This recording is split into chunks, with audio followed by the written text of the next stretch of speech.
इस तरीके से हालात बांग्लादेश में बन रहे हैं, मोहम्मद यूनिस जो हैं रोकना तो दूर की बात, वही इन बच्चों को भेज कर इस तरह की हरकतें करवा रहे हैं।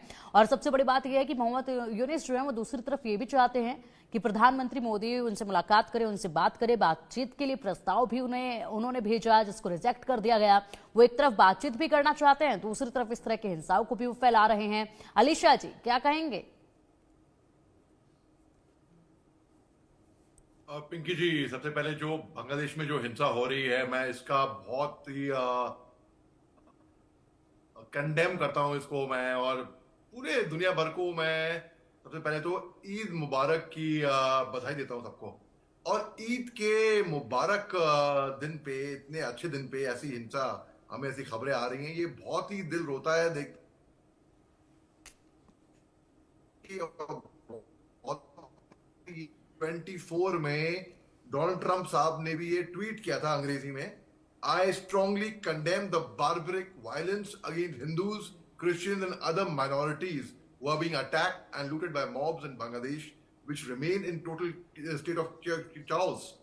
ये डोनाल्ड ट्रंप साहब ने इसकी खंडन भी तब की थी।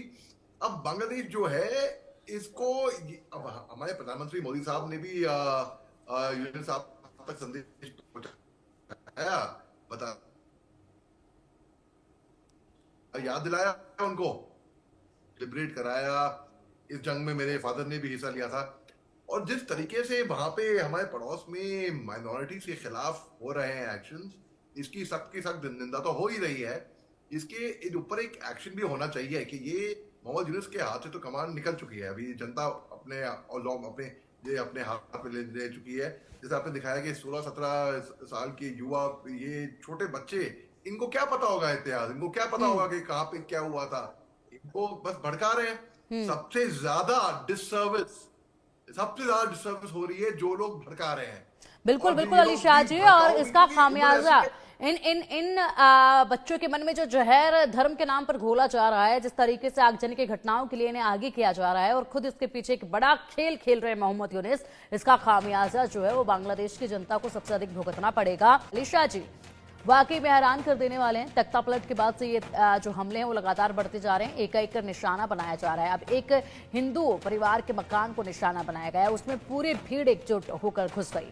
आखिर ऐसी क्या वजह आपको नजर आती है कि अचानक से एक शांत माहौल में एक घर है हिंदू का और ये छात्र उसमें घुस जाते हैं इतनी भीड़ के साथ? कि जाहिर सी बात है इतनी भीड़ एकदम से एक बंदे को देखकर तो नहीं घुसेगी घर में। ये पैगाम उन तक पहुंचाया गया और इस पैगाम का पालन करते हुए, अमल में लाते हुए ये लोग वहां पहुंचे हैं। आपने बिल्कुल लॉजिकली, बिल्कुल सटीक तरीके से बात करी है कि बिल्कुल जाहिर सी बात है, ये अचानक से तो भीड़ इकट्ठा होगी नहीं यहाँ पर। ये प्रॉपर निशाना, टारगेट प्री प्लान किया गया है, निशाना ढंग से चुना गया है, और तब जाके इस घटना को अंजाम दिया गया है।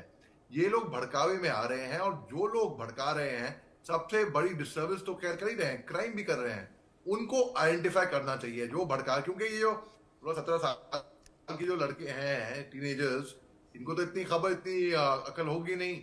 ये जिनको उनको भड़का दिया जाए, या तो कुछ पैसे दे दिए, या तो इनको मोटिवेट किया, या तो कुछ भी किया, इनको भड़का के इनको पहुंचवा दिया वहां पर। अब देखिए, इसके बहुत बड़ा हाथ है एक तरीके से। इसको शांत, अमेरिका सुपर पावर काफी इसमें अहम भूमिका रोल प्ले कर सकता है यहाँ पे थोड़ी शांति लाने के लिए। मैं आपको बताऊं कैसे। देखिए, 20 जनवरी 2025 को डोनाल्ड ट्रंप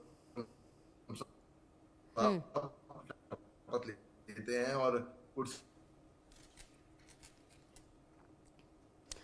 अलीशा जी आपके नेटवर्क में कुछ इशू हो रहा है, आए कि अभी चारों तरफ सिर्फ यही नजर आ रहा है कि इंतजार किया जा रहा है, और सही वक्त का शायद ये इंतजार किया जा रहा है। वो सही वक्त कब आएगा, कैसे आएगा, ये देखने वाली बात होगी। बड़ी बात ये भी होगी कि उस सही वक्त के आते आते बांग्लादेश कितना नुकसान झेलेगा, ये भी बड़ा सवाल है। शोएब जी एक और सवाल है मेरा यहाँ पर, छोटा सा रिएक्शन मैं इस पर आपसे चाहूंगी कि मोहम्मद यूनिस जी, अलीशा जी जी देखिए, और एक बात और मैं कहा था कि अमेरिका इसमें बड़ा अच्छा एक शांति का अहम भूमिका निभा सकती है। जैसे कि आपको एग्जांपल देता हूँ, 28 मार्च को 2025 और कुछ दिन पहले ही यूएस स्टेट डिपार्टमेंट ने ऐलान किया कि अप्रैल 1 को secretary of state Marco Rubio और पहली lady, first lady Melania Trump वो होस्ट करेंगे एक annual international women's courage IWOC award ceremony department of state की तरफ से।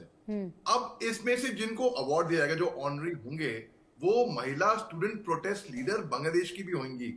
जो ये वो ग्रुप है, वो संगठन है जो फाइनेंशियली सपोर्ट इनको यूएस डीप स्टेट इनको सपोर्ट करती है। और ऐलान में ये भी आया था कि अमेरिकन यूएस स्टेट डिपार्टमेंट ने बोला है कि जो महिलाएं हैं, ये एग्जैक्ट स्टेटमेंट ये है अंग्रेजी में, इसका तर्जुमा बताऊंगा मैं आपको हमारे दर्शकों के लिए।